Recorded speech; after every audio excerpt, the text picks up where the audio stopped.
wichtig. Man kann das ausrechnen, wenn man jetzt die 200 Banken nimmt in der Schweiz, sagt, jede Bank hat etwa 30 TPPs, wie viele Verträge da geschlossen werden müssen, da ist man sicher froh um auch einen Standard. Open Banking ist sehr wichtig für uns. Wir sind tätig in der Softwareentwicklung, Core Banking auf der einen Seite, Frontsysteme und Internetbanking, die ganzen Kanäle, Interaktion mit den Kunden auf der anderen Seite. In der Schweiz sind wir etwas rückständig, ist vielleicht das falsche Wort, aber nicht an vorderster Front, würde ich mal sagen.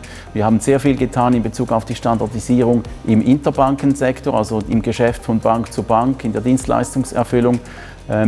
Mit Open Banking folgt jetzt der nächste Schritt, die Verlängerung der Wertschöpfungskette zum Endkunden der Banken. Der Endkunde wird mit seinen Apps seiner Wahl auf die Daten zugreifen können, die er braucht, um diese Dinge besser zu machen. Er wird andere Informationen kriegen, vielleicht hoffentlich mit den analytischen Mitteln, die da überall dahinter stecken, die man heute einsetzen kann, wird er bessere Informationen erhalten in der Qualität. Für uns war wichtig, quasi von Anbeginn dabei zu sein bei der Definition dieser Themen.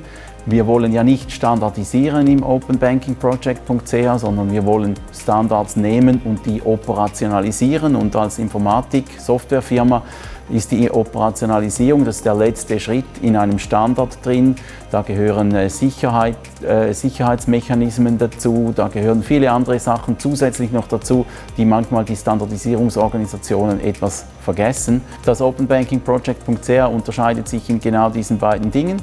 Das eine ist Offenheit, Open Source in diesem Sinne verstanden. Und das zweite ist ein dezentraler Ansatz, bei dem jede Partei das nehmen und operationalisieren kann und damit eigentlich einen Mehrwert schafft. Wir wollen darüber hinaus auch noch auf der Vertragsseite einen Mehrwert schaffen, also sprich das Thema Vertragstemplates, das Thema, was muss in einem solchen Vertrag geregelt werden, ist auch Teil unseres Anspruches.